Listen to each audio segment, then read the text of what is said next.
Maki Rena!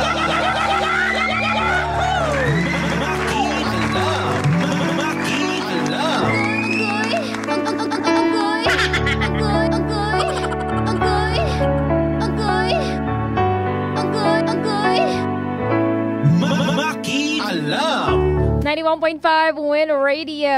Halo kay Ube, mga marikoy-parikoy, mga kapitbahay kong pakialamero at pakialamera. Maki Alam! Nadarito na naman ang inyong kumareng dakilang pakialamera. Willing na willing pakialaman ang inyong buhay at problema. Dito pa rin sa Maki Alam. Maki Alam! Siyempre, present, never uma-absent pa rin ang inyong kumare. Maki Rena! That's me, live to live nationwide, worldwide, and uniwide at your service. Para makialam sa inyong buhay at pinagdaraanan sa buhay.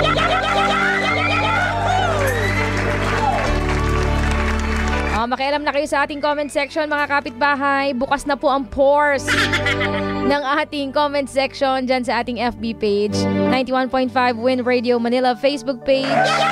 May nakapost na tayo dyan at kitang-kita ko na naman ang inyong mga comment. Makialam sa ating comment section, ha? Yan, para mabasa ko mamaya. Para mahimasmasan din ang ating sender ngayon. So ano pang hinihintay natin, mga kapitbahay? Umanap na ng magandang pwesto. Yung komportable. Tayo na't pakinggan at makialam sa problema at pinagdaraanan ni Paring Jong ng Quezon City. Maki Alam! Maki Alam! Agoy!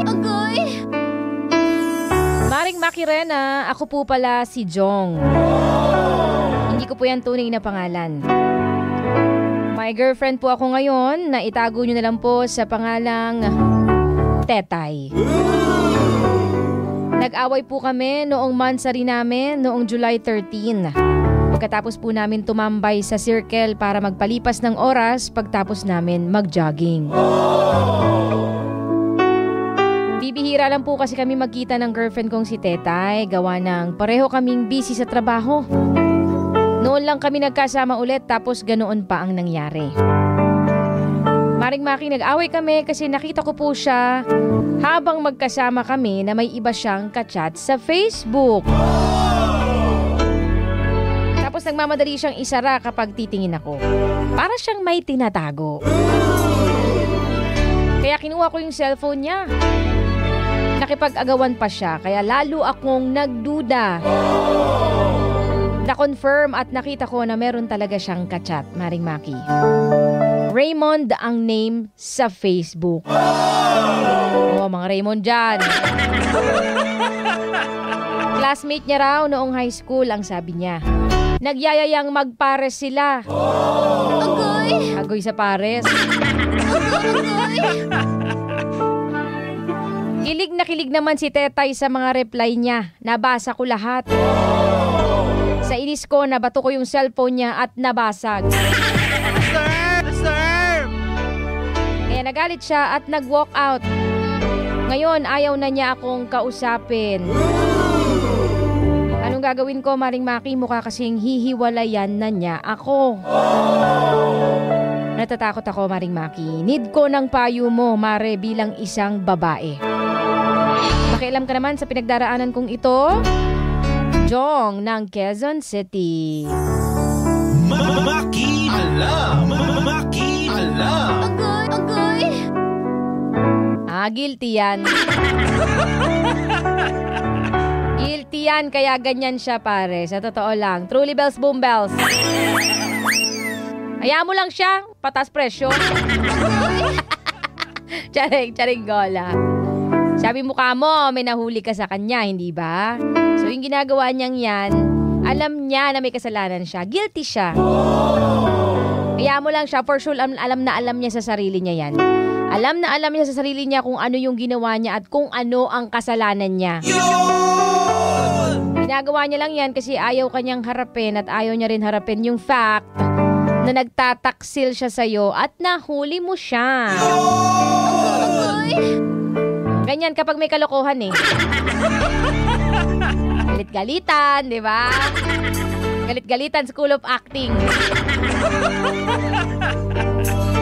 Pare, mait ulo, galit-galitan. Siya na may kasalanan, siya pagalit, no? Wow! That's very manipulative, pare. Super manipulative. Papalabasin niya ikaw ang mali kahit na malinaw na siya ang nagloko. Nako, toxic, pare. Toxic. Hintayin mo lang. Ngayon, kapag lumipas sa mga araw, linggo at buwan, na wala pa rin siyang paramdam, ayaw pa rin niyang makipag-usap sa'yo, o ikaw na mismo, makipag-usap ka ng masinsinan, puntahan mo. Once and for all ka mo, magkalimunagan kayo kung ano na bang ganap sa relasyon ninyo. Maglakas loob ka na, pare. Kasi sabi mo kanina, natatakot ka, mukhang makikipaghiwalay na siya. Ano naman? Hindi naman ikaw may kasalanan, siya naman. Huwag mo hayaan na baliktarin ka niya sa nangyari at sa sitwasyon. Magkalimunagan kayo kung ano ba talaga, anong ganap sa relasyon ninyo. Tuloy pa ba o tigil?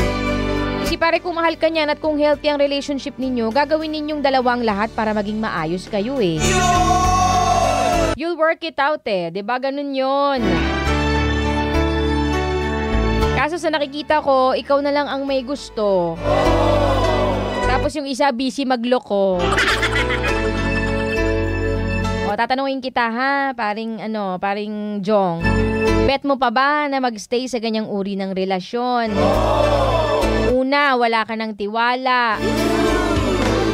Pangalawa, parang ikaw na lang ang may gusto talaga. Hindi pwede yun, hindi ba? Dapat two-way, di ba? Hirap kapag one-way lang ang relasyon. So, ikaw na mismo magdesisyon para sa inyo if ever ayaw ka na niyang harapin. Pilitin mo siyang kausapin at ipaalam sa kanya ang desisyon mo. Para at least hindi ba pareho kayong may closure. Yun ang importante, closure. Para walang sisihan sa dulo, di ba? Kasi nag-try ka naman eh. May effort ka naman. If hindi mo na nakikita na magiging okay kayo or hirap ka nang magtiwala pa, it's a sign to step up and make a decision, pare. Hindi para sa kanya, pero para sa sarili mo. Cause you deserve it. Deserve. Okay, pare? So, ayun lang ang maidadamay ko sa iyo, ha? Maraming salamat at pinintulutan mo kung makialam sa iyong pinagdaraanan sa buhay. Good luck, pare, ha? Good luck. Sa ating mga kapitbahay, kayo naman na magpayo, ha? Makialam kayo sa pinagdaraanan ni paring Jong dyan sa ating comment section. 91.5 Win Radio Manila Facebook page, yung ating post dyan. Yung story ni Jong. Makialam kayo dyan sa ating comment section. At sa mga kapitbahay naman natin na humihingi ng damay at gustong makialam si Makirena sa inyong mga buhay at pinagdaraanan sa buhay, abay, willing naman makialam ang inyong kapitbahay. Happy to serve. Makirena at your service. Mag-message lang kayo sa aking FB page, DJ Makirena on Facebook. That's DJ Makirena. DJ Makirena on Facebook. I-follow nyo lang at mag-message kayo sa akin ng inyong mga story. Or pwede rin sa ating email, djmakirena@gmail.com.